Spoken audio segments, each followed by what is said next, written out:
Jangan terganggu terjebak dengan nikmat dunia ini hadirin.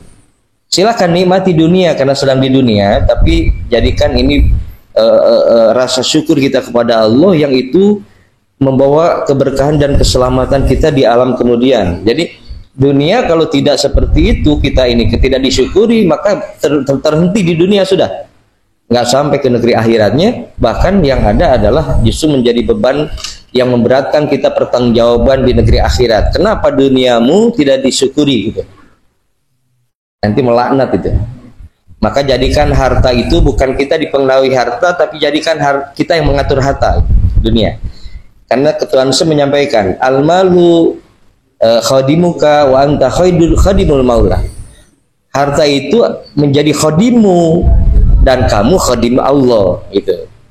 Jadi kamu itu hanya pengabdian kepada Allah, bukan diabdikan dengan hartamu, dengan jabatanmu, bukan jadi budak jabatan, budak harta. Gitu. Tapi jadikan dunia menjadi khadim kita. Harus gimana kita? Ini kadang-kadang ya kita nggak bisa manakib karena ini gitu. Kita masih jadi budaknya tuh berarti kalau gitu tuh. Tapi kalau manakibnya sudah nggak terganggu dengan apapun, nah berarti kita yang sudah mengendalikan dunia ini. Gitu ya.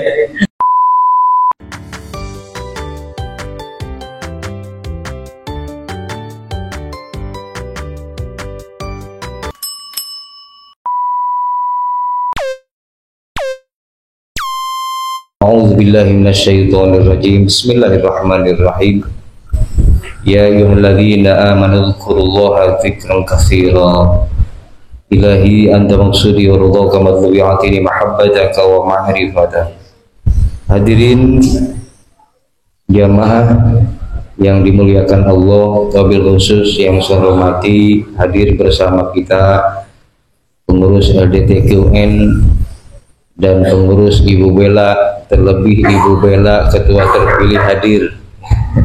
Kita doakan pengurus yang baru dilantik, baik LD kemudian Ibu Bellanya, mudah-mudahan diberikan oleh Allah kesehatan, kemampuan, dan terus diberikan kemampuan di dalam rangka kita berkhidmah di dalam kepengurusan, sehingga kita dijadikan sebagai para pengamal-pengamal thariqah yang betul-betul berkhidmah dan mendapatkan karomahnya. Amin.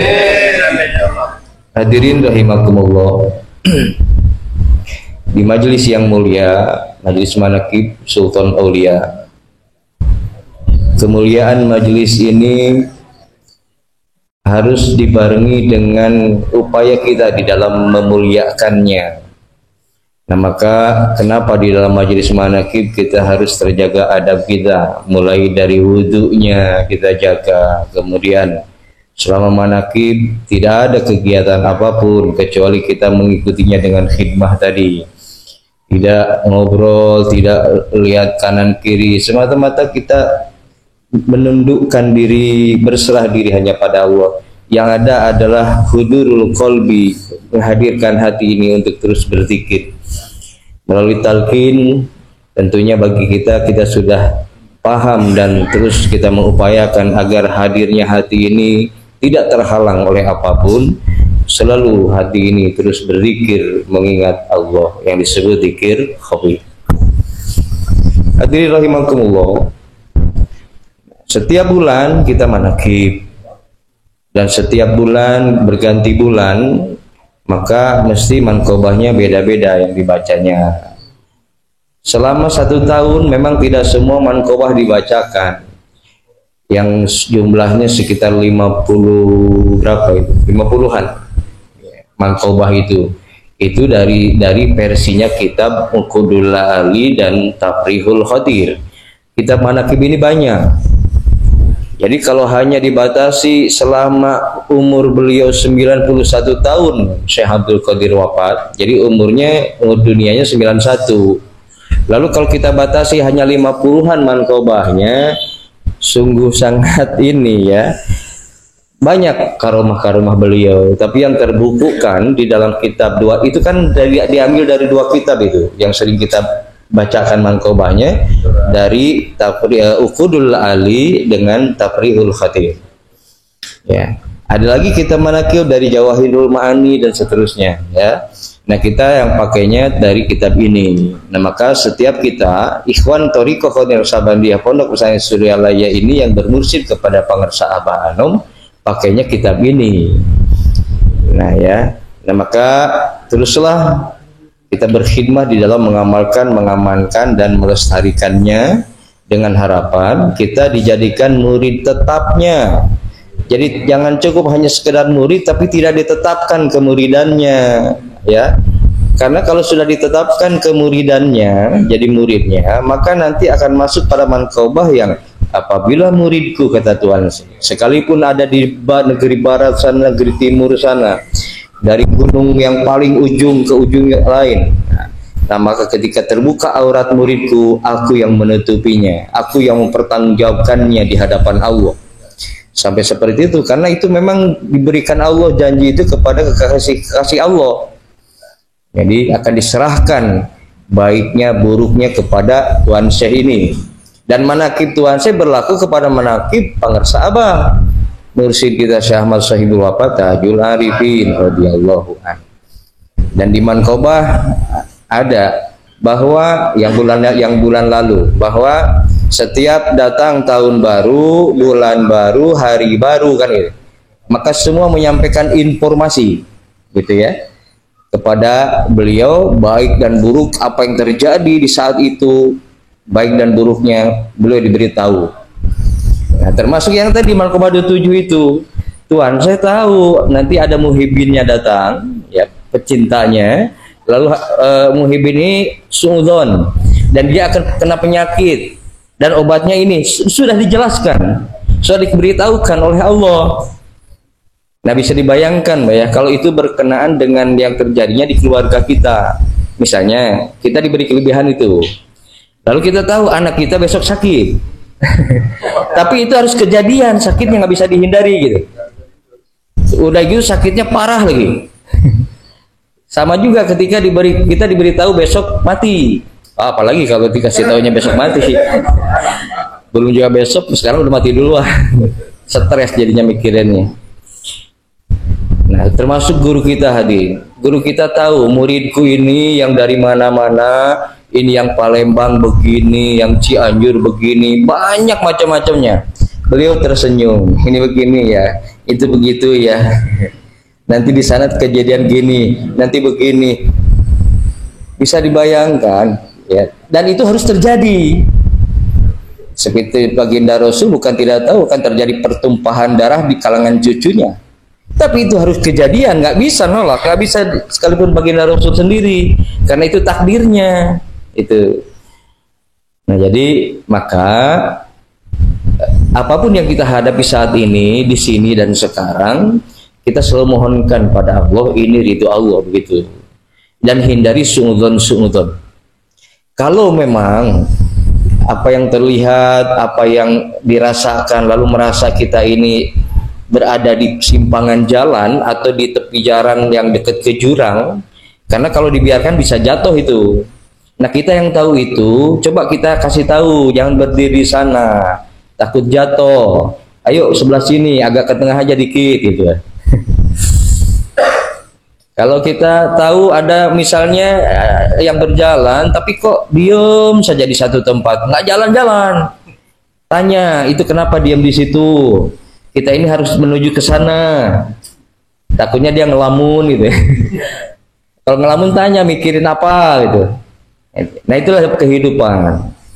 Nah maka bersyukur kita Bapak Ibu yang Allah berikan kesadaran di dalam berjalannya hidup di dunia ini bahwa kita selalu berjalan di jalan yang lurus gitu ya, karena kita dibimbingkan oleh mursyid yang kamil mukamil.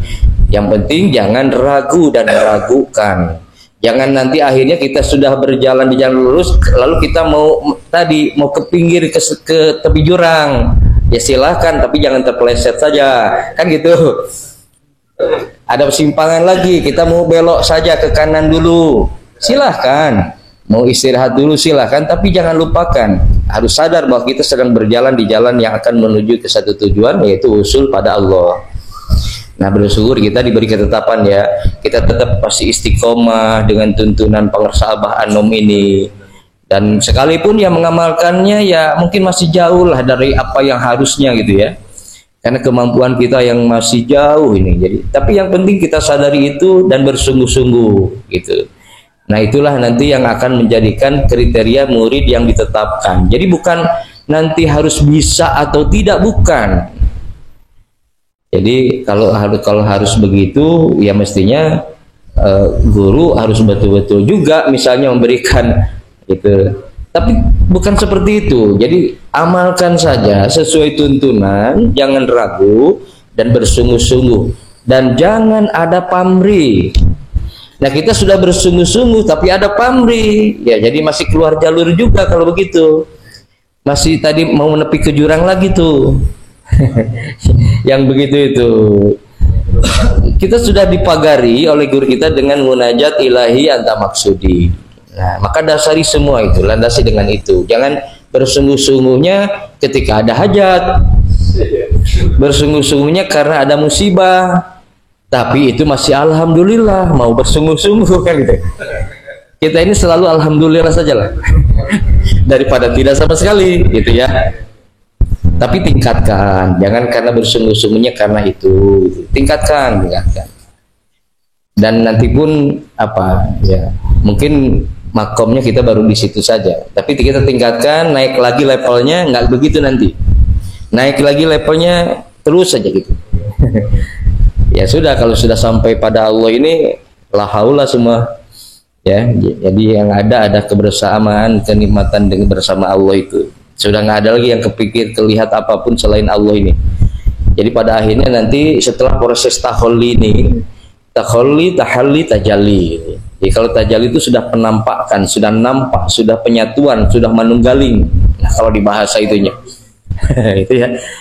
Jadi kalau pengajaran hakikat itu kadang-kadang kalau dibahas, mesti kita ini jadi pikirannya, waduh, jadi ngeri gitu. Tapi memang begitu adanya. Kalau sudah di hakikat satu ya kembali satu, nggak ada dua. Sekarang di dunia banyak, ada si A, si B, ada naik, ada tinggi, ada rendah, namanya dunia. Kalau sudah di hakikat satu lagi, ahad, nggak ada lagi yang lain. Nah, makanya kalimat thayyibah kenapa menjadi kalimat dzikir yang paling agung? Karena itu menunjukkan bahwa tidak ada yang lain kecuali Allah kan. La ilaha illallah. Tidak ada yang lain. Tidak ada ini, yang ada Allah. Tidak ada ini, yang ada Allah. Kan kalau dikesanakan, dihakikatkan, ketika ditanya, kamu siapa? Saya Allah. Ah, itu kacau tuh. Kalau dibawa ke ranahnya itu, ya, seperti Siti Jenar ya dalam itunya gitu kan. Terus Abu Yazid Al-Bustami. Kalau Abu Yazid Al-Bustami masih agak mending, nggak seperti Al-Hallaj yang diteruskan Siti Jenar ini. Jadi kalau Abu Yazid Al-Bustami yang sering kita tahu kan ada kan, Syekh Abu Yazid Al-Bustami itu. Beliau masih menganggap di dalam jubahku ada Allah. Nah, masih ada nggak manunggalingnya ini, ittihadnya masih ini. Tapi kalau Al-Hallaj, ana al-haq, sudah menyatakan saya adalah Allah. Oh, itu sudah ittihad namanya. Nah, inilah yang dijadikan penyesatan oleh kaum syariat. Jadi itu penyesatan katanya dari sisi syariat. Kalau dari sisi hakikat memang begitu adanya. Tapi karena keluar dari syariatnya, maka orang syariat menghukumi itu. Supaya apa? Supaya tidak fitnah. Jadi orang syariat tidak salah dalam hal itu, tapi orang hakikat pun tidak salah. Jadi nggak ada yang salah. Cuma kenapa dihukum? Kenapa dihakimi? Ini semata-mata untuk menjaga fitnahnya. Ya. Nah, maka kita pun di dalam bertoriko jangan ada penghukuman, jangan ada penghakiman. Yang ada adalah penyadaran. Jadi maksudnya kita sadarkan lah, kalau misalnya ada saudara kita yang tadi sudah mepet ke jurang, kita ingatkan gitu. Atau tadi ngelamun aja sebelah sana itu sendiri, kita sadarkan jangan ngelamun gitu. Ya gitulah. Barangkali lapar ajak makan gitu ya. Kalau kurang hiburan ajak healing. Kira-kira begitulah. Ya, baik. Jadi sekali lagi kita patut bersyukur kita masih diberi keteguhan, keimanan, keyakinan kita di dalam bermursyid ini. Nah, lalu kalau ada saudara kita yang tadi kemudian pada saatnya, lalu kemudian Allah buat lagi ceritanya lain, ya ikuti saja takdirnya. Tapi segeralah kita memohon pada Allah agar semua itu dapat ridho Allah. Segeralah ada pada titik kesadaran, maksudnya begitu.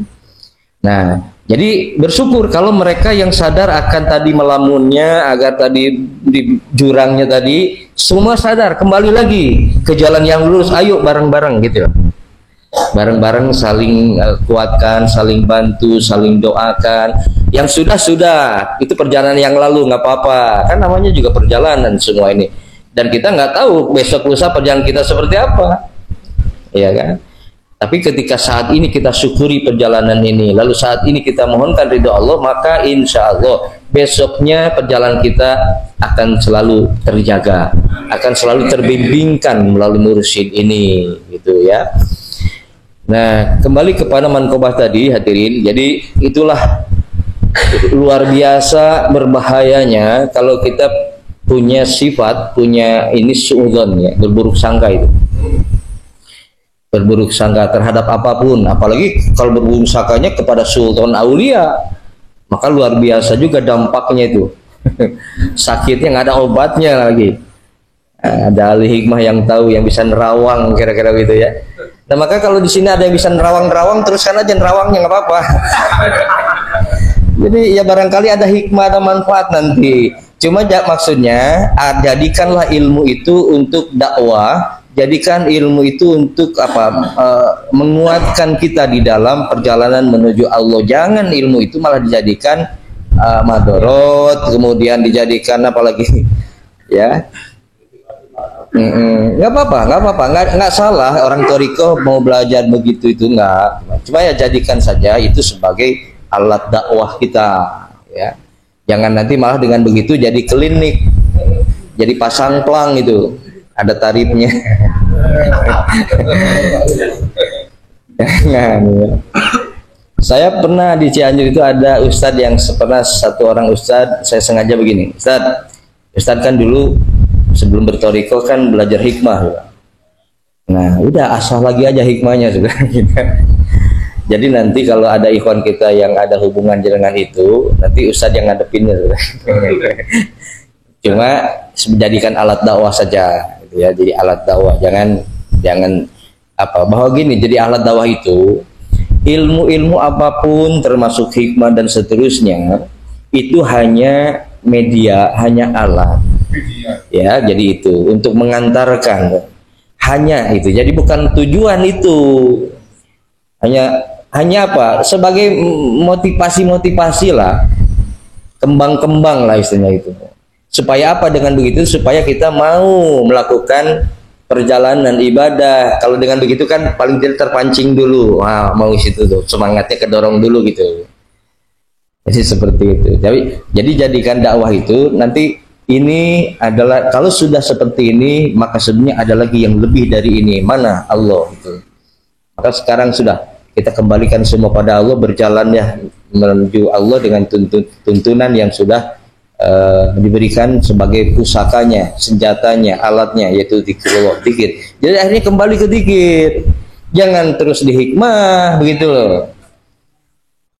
Ya, kalau terus nanti di hikmah ya berarti tergoda, terjebak. Ya rugi. Jadi selagi kita kuat, nggak terganggu, ya silakan mempelajari itu, silakan. Ada juga ikhwan kita yang gini, dia dulu ahli hikmah, bisa nerawang. Setelah talqin nggak bisa nerawang lagi.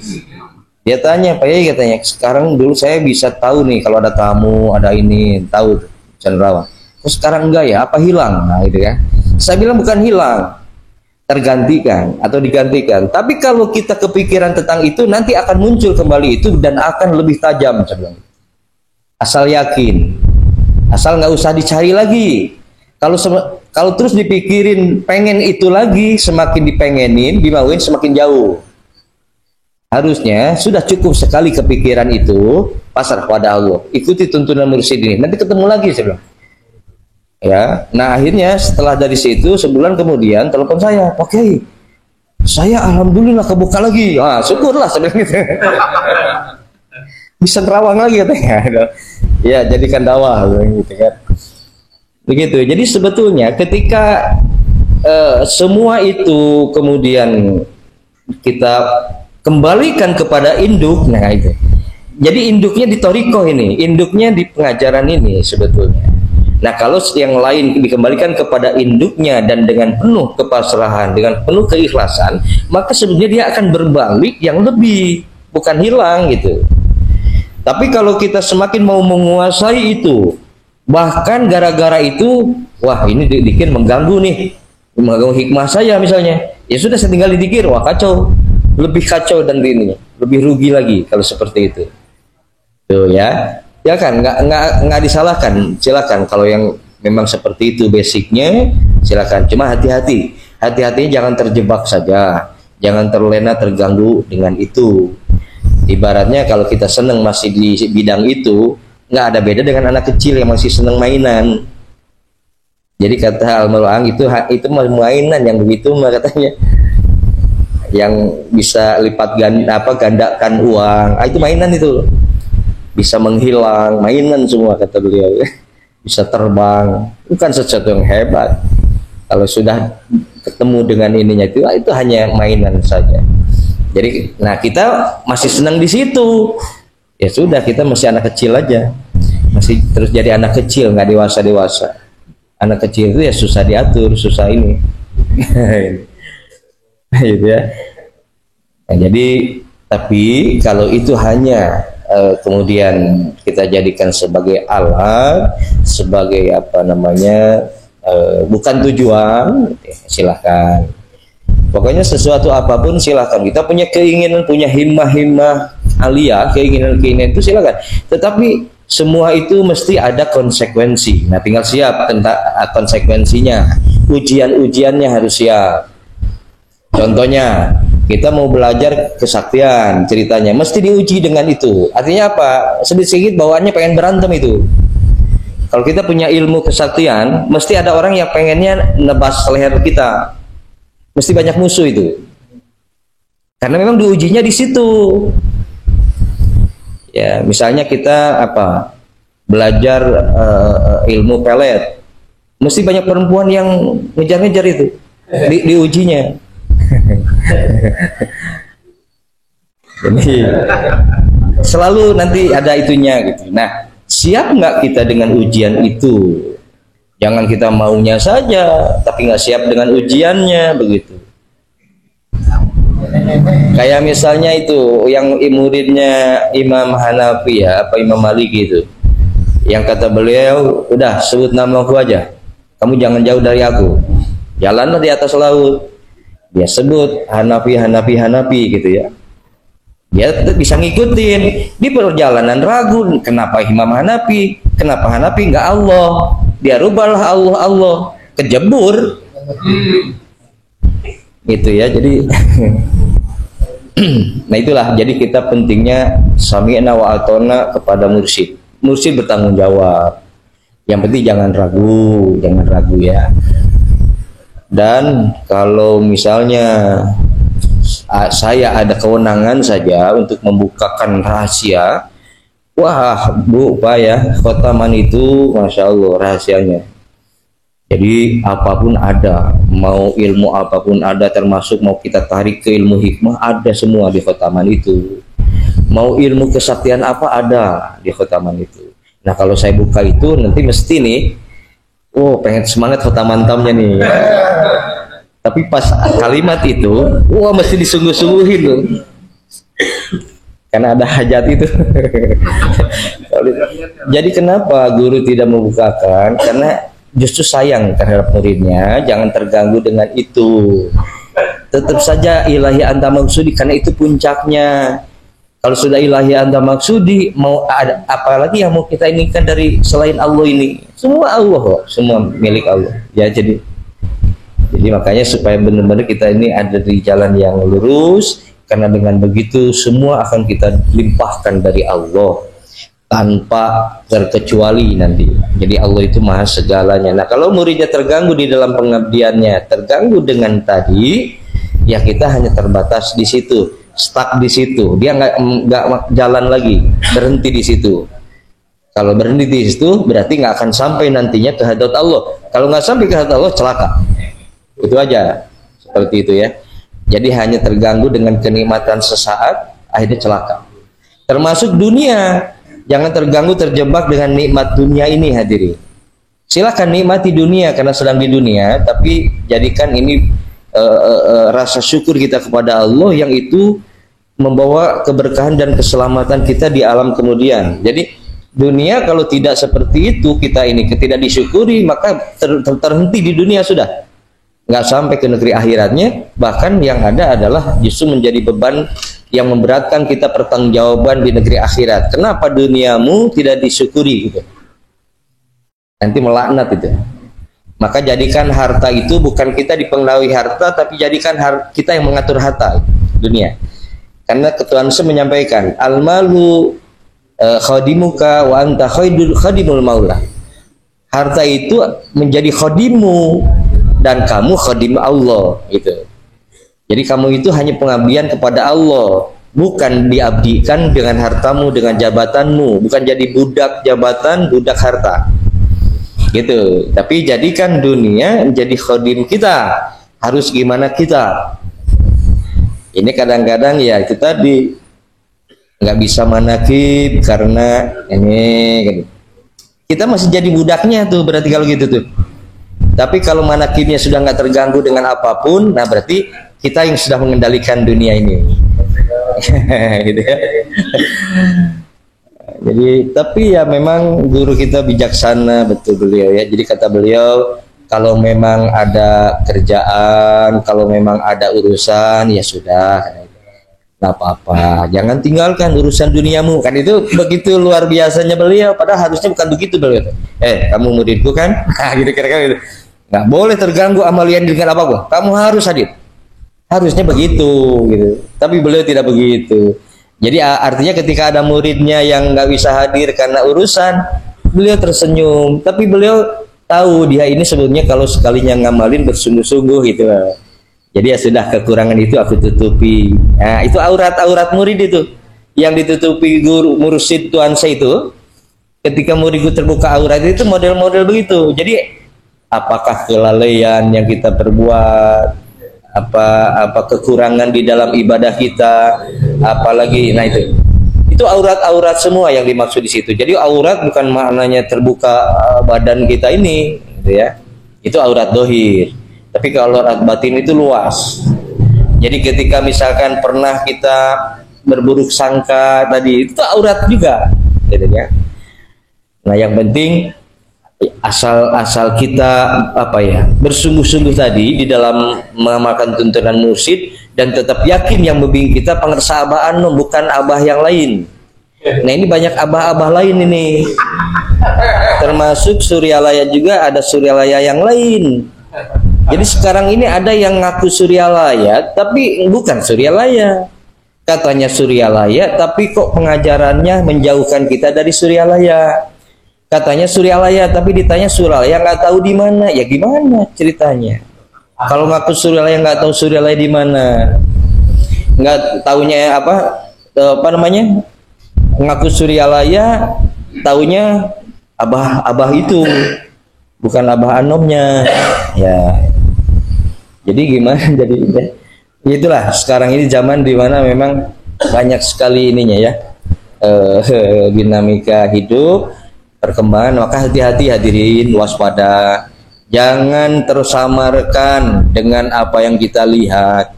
Misalnya gini, saya nanti sewaktu-waktu mau pakai udeng. Nah, Bapak Ibu ada kaos saya tuh yang ditempel, saya pakai udeng tuh. Siapa yang pakai tadi? Jangan pesen lagi ya, itu saya juga sebenarnya nggak mau ngizinin itu, tapi memaksa ini ikhwan kita ini. Oke, mohon izin, mau saya ini kaos saya. Dia turun konveksi ya. Saya bilang sih, jangan banyak-banyak ya, sebelum jangan banyak. Ya udah, ada yang pakai di situ. Nah, saya pakai udeng kan. Nah, gara-gara saya pakai udeng, wah, beda kan? Bapak Ibu melihatnya beda kalau saya pakai udeng itu. Wah, mesti ini hebat nih, nah, gitu kan? Ini kayak Kangjeng Sunan nih jadi, gitu. Jangan tersamarkan dengan udeng itu. atau saya dengan kostum seperti apa, atau saya coba pakai jenggotnya panjangin dikit misalnya. Ya silahkan, nah itu. Tapi jangan dijadikan apa ya, jangan dijadikan tolak ukur bahwa yang harus diikuti dianuti, mesti ini loh, mesti yang berudeng loh, mesti jangan karena di situ.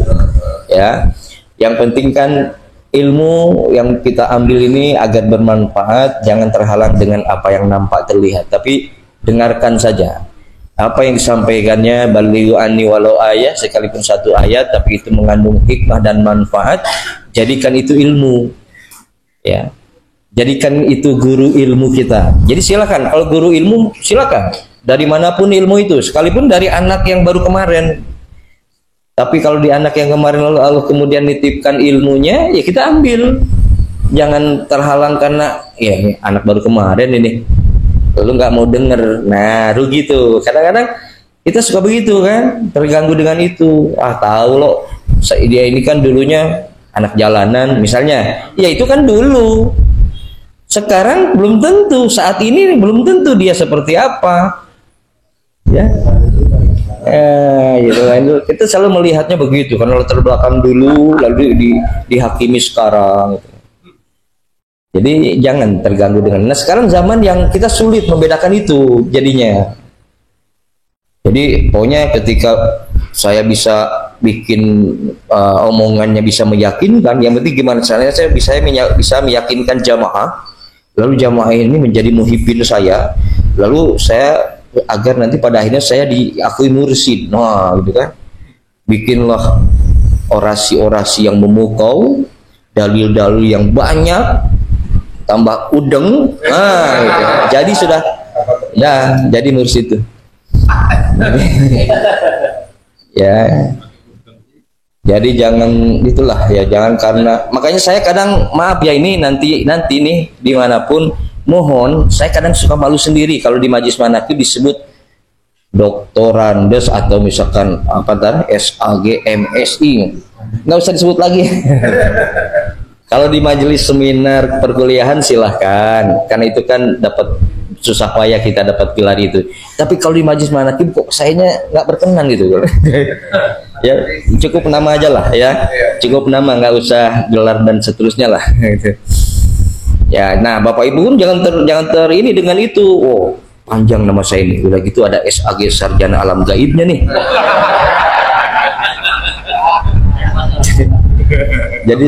Jadi saya itu alumni yang pertama yang SAG itu. Jadi kan sebelumnya dokter Andes ya.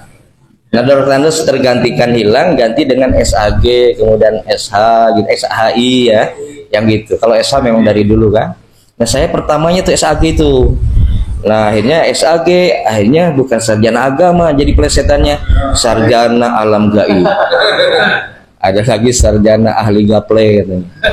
Macam-macam. Ya jadi janganlah karena terpengaruh dengan itu dan seterusnya. Yang penting siapapun dari manapun, ketika Allah sudah berkehendak melimpahkan keberkahan ilmu, kita ambil dari dia. Tapi kalau urusan ruhani, nah ini mohon, urusan kolbu, urusan ruhani, bimbingan ruhani, mesti harus satu mursyid, jangan dua apalagi banyak. Tinggal pilih mana yang mau kita pilih, satu ini silahkan, asal tanggung jawab ya, nggak dipaksakan. Bapak Ibu mau mengambil mursyidnya siapa silahkan, asal jangan salah ambil mursyid, jangan salah nanti malah mursyid-mursydan KW, jangan sampai torikohnya KW begitu. Harus ambil torikoh mu'tabaroh. Mu'tabaroh itu banyak silahkan. Nah termasuk torikoh Qadiriyah Naqsabandiyah ini, dan Qadiriyah Naqsabandiyah pun banyak juga. Ternyata kan, karena memang sejarahnya dari Syekh Sambas Kalimantan itu mulai itu dari situ. Dari Syekh Sambas ke atas tetap satu dia.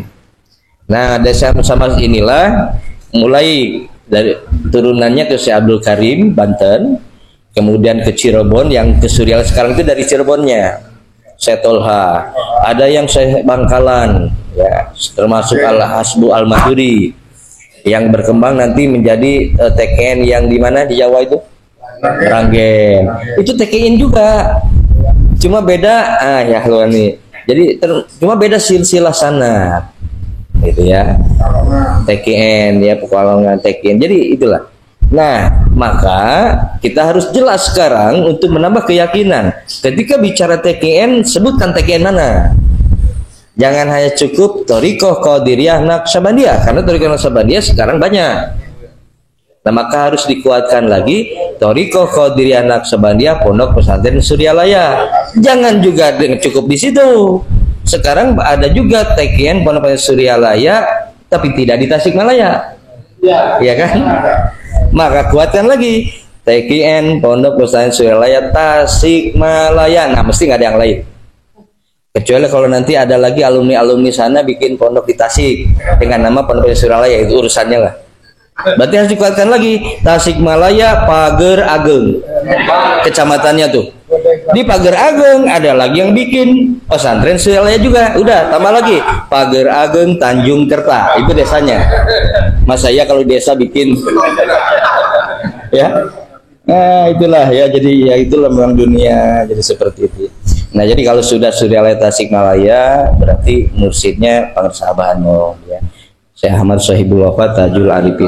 Nah, bahkan di dalam Thariqah itu hal penamaan panggilan pun diperhatikan untuk menjaga adab. Nggak usah ada lagi abah-abah lain. Abah itu kata almarhum itu cukup dua, kata Aang Cianjur. Beliau kan sering panggil abah di Lampung, kan Palembang juga dulu itu. Karena beliau menjelaskan, nggak usah panggil abah Aang, kata beliau. Aang aja, karena Aang juga panggilan. Mungkin kita takut kurang adab ya ketika sebut Aang itu. Padahal Aang itu panggilan sama ketika manggil abah itu. Ini udah abah Aang lagi. Gitu ya. Jadi kata beliau, sudah Aang saja. Abah itu cukup dua, abah sepuh, abah Anom. Ya sekalipun bukan abah tapi bah, ya tetap saja hindarilah dengan bah-bah itu. Ya misalkan panggilannya bukan abah tapi bah. Nah, misalkan bah aja, tetap itu juga hindari karena udah deket-deket ke abah kan. Gitu. Jadi silakan panggil yang lain saja. Kayak misalkan lah, nanti ada pertanyaan, lalu kalau meninggal Kiai Asep ini apa nih? Nah, kalau tanya itu panggil saya kakak. Nih. Kakak aja atau pendek kah aja udah. Kakak itu panggilan saudara keluarga. Jadi kalau saya dipanggil kakak kayaknya lebih dekat secara kekeluargaan, enak. Nggak ada ini nih, nggak ada sekat apapun, enak itu dipanggil itu. Jadi tapi saya bilang udah bilang kakak masih juga pakai pengersa. Nggak usah pakai pengersa lagi. Kakak. Ya, kakak aja udah. Kah gitu ya, kakak aja lah, lebih ya, jadi nggak usah pakai kiai lah, kakak aja sudah itu ya, lebih enak dipanggil itu sebetulnya. Jadi kalau di kami di Sunda itu ya kakak itu panggilan adik ke kakaknya, kakak gitu ya. Jadi kalau kakak saya yang tertua bukan kakak, panggilannya aah juga panggilan. Jadi aah itu panggilan kakak juga. Tapi karena saya nggak tahu tadinya adik-adik bilang kakak, ya sudah jadinya kakak nih, gitu ya. Ya silakan lah ya. Yang penting hindari panggilan abah itu, cukup dua, abah sepuh, abah anom.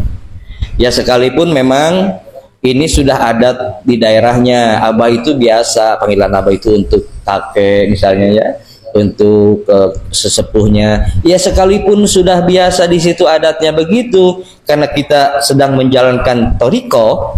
Sebagai pengamal thariqah, maka ada adab yang harus dikedepankan. Maka itu dalam jaga adab, sekalipun memang sudah menjadi adat budaya di situ, ya kan gak ada salahnya, gitu ya. Daripada kita jadinya suul adab gitu gara-gara itu, begitu. Dan nanti bahayanya lagi, kalau dipaksakan sudah enak dipanggil abah, udah banyak jamaahnya nanti, banyak muhibinnya, nah udah dari abah naik ke syekh tuh. Jadi mursyid. Iya kan, nah itulah kadang-kadang jebakan Batman-nya gitu, seneng dengan panggilan ini, lalu udah gitu muhibin banyak, nah udah akhirnya godaannya ya sudah, kamu kan banyak tuh muhibinnya, nah yaudahlah bikin sendirilah thariqah. Jadi nah sebetulnya nih kalau mau dibukakan hadirin, Pangersa Abah itu ya, saking bijaksana beliau, saking betul-betul menjaga adab beliau kepada mursyid sebelumnya. Padahal beliau punya hak kewenangan untuk mengganti nama torikohnya sebetulnya, kalau mau dibuka. Tapi beliau tidak. Beliau tetap menisbatkan namanya tetap kepada induk torikohnya, Qadiriyah Naqsyabandiyah, karena itu induk torikoh. Padahal beliau punya hak kewenangan, dia bikin nama sendiri gitu istilahnya, bisa. Tapi beliau tidak lakukan gitu ya. Mungkin kalau misalkan ada penamaan bisa jadi torikoh apa Tajul Arifin atau apalah misalnya ya, bisa. Tapi beliau tidak. Tetap beliau menisbatkan. Nah, sejarah toriko kan begitu. Ini terakhir saya sampaikan sebelum talqin. Jadi kenapa toriko jadi banyak? Padahal dulunya 2, Qadiriyah Naqsyabandiyah. Yang sebelum dilembagakan toriko ini tidak ada Qadiriyah Naqsyabandiyah juga. Yang ada Siddiqiyah dan Alawiyah, Ali. Jadi Abu Bakar Siddiq dan Sayyidina Ali. Abu Bakar Siddiq yang nanti melahirkan Naqsyabandi, Sayyidina Ali Karmul Hajah yang melahirkan Qadiriyah. Gitu. Nah, setelah terbentuk lembaga yang namanya toriko itu di abad keberapa, di masa Daulah Abbasiyah kalau nggak salah, apa Muawiyah Abbasiyah. Nah, mulailah dilembagakan yang namanya toriko. Nah, mulai di situ tuh nama Syekh Abdul Qadir, nama Syekh Naqsyabandi, dan itu menjadi ikon di dalam toriko. Semua toriko menginduk ke sana. Di antaranya yang induknya ke Qadiriyah, karena Qadiriyah itu terkenal kerasnya. Makanya dikirnya dikir keras, jahat. Loh, ilaha. Pokoknya yang dikirnya keras-keras gitu mesti Qadiriyah itu. Dari Qadiriyah gabungannya. Induknya. Mana lagi? Thariqah Rifaiyah. Itu dari Qadiriyah itu.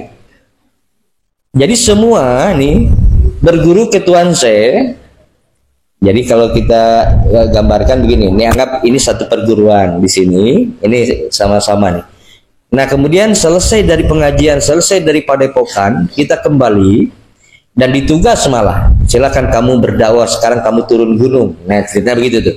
Begitu kembali ke daerah masing-masing karena sudah lama meninggalkan kampung atau mungkin ditugas nggak ke kampung halamannya, ditugas ke daerah lain. Nah, ternyata berhadapanlah dengan adat budaya yang berbeda, kebiasaan, tradisi yang berbeda. Dia kebingungan karena lingkungan saya nggak begini, adat saya nggak begini. Akhirnya dia mau lapor misal ke tuan syekhnya, ke gurunya, mungkin butuh waktu dan seterusnya. Nah, maka dia berobitohlah di situ kepada guru. Nah, tetap ada sambungan itu. Lalu bertawajuh, bertahanus, berkholwat gitu ya. Nanti akhirnya dapat tuh bimbingan. Nah, maka mulailah di situ mengajarkan pengajaran yang hasil ijtihad gitu lah. Kalau secara syariatnya padahal bukan hasil ijtihad dalam arti pemikiran, bukan, tapi hasil tadi bertawajuh, munajat. Maka dapatlah bimbingan itu. Diterapkan nih ke umat di situ, masyarakat di situ, budaya baru tadi itu. Nah, bisa diterima. Ternyata bisa diterima. Nah, sudah akhirnya dilanjutkan dapat hidayah, talqin begitu. Nah, akhirnya ditetapkanlah itu ya.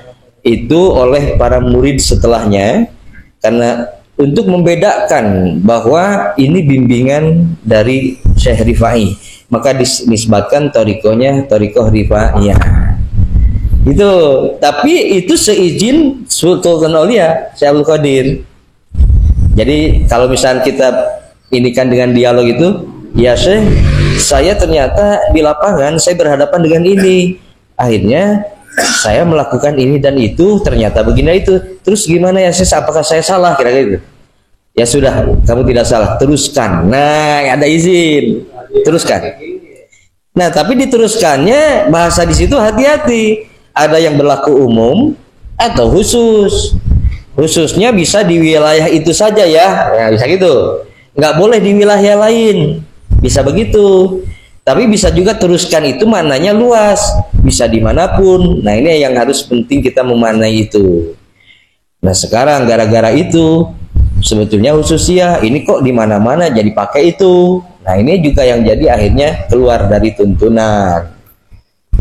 Nah, di daerah ini sekarang manakib ada tambahannya ini, di daerah lain kalau manakib beda lagi tambahannya, padahal di Suralaya nggak ada itu.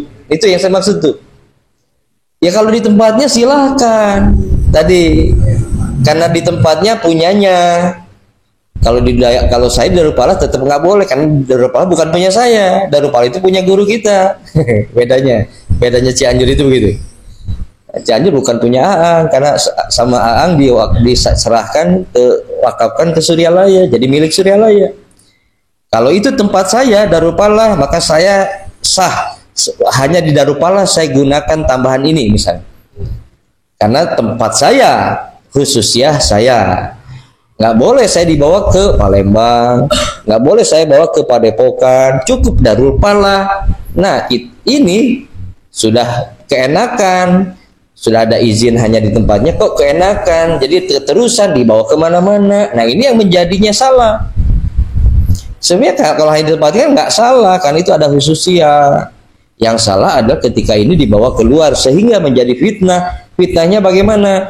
Loh, ini kok ada tambahan begini, di Suralaya kan nggak ada ininya kalau manakib, di Suralaya kan nggak ada ininya, di khotaman ini kok ada ini khotamannya. Nah, maksudnya begitu, jangan sampai terjadi fitnah begitu. Sekalipun memang itu perjalanan yang hasil bimbingan mursyid, ya semua kepada mursyid memang, tapi hati-hati jangan sampai gara itu malah fitnahnya ke mursyid lagi, gara-gara kita tidak bisa menjaganya fitnahnya ke mursyid. Padahal itunya sebenarnya tidak salah, ada khususiyah gitu, tapi caranya yang, makanya gini, tidak mesti sesuatu yang baik tujuan itu menjadi baik kalau ditempuh dengan cara yang salah. Ya, padahal baik tujuan itu bagus, tapi ada di dalam caranya, prosesnya yang kita abaikan jadi salah. Itu ya, adabnya nggak diperhatikan, main terabas saja misalnya, padahal harusnya untuk menempuh tujuan yang baik itu caranya harus begini. Nah, itu nggak diikuti, ya sudah akhirnya jadi salah sudah, padahal bukan salah di tujuannya. Nah, sekarang kita ini bicara perjalanan ini bukan berbicara tujuan hasil, sebetulnya kita ini berjalan di proses, kan itu. Tinggal proses saja yang benar, yang bersungguh-sungguh. Urusan hasil tujuan akhir disampaikan atau tidak bukan lagi urusan kita. Urusan siapa? Mursyid. Itu yang membimbing kita, karena kita sudah dapat talqin. Ya, kecuali kalau tidak bermursyid, tidak punya talqin, ya tanggung jawab sendiri. Silahkan. Bisa enggak gitu ya?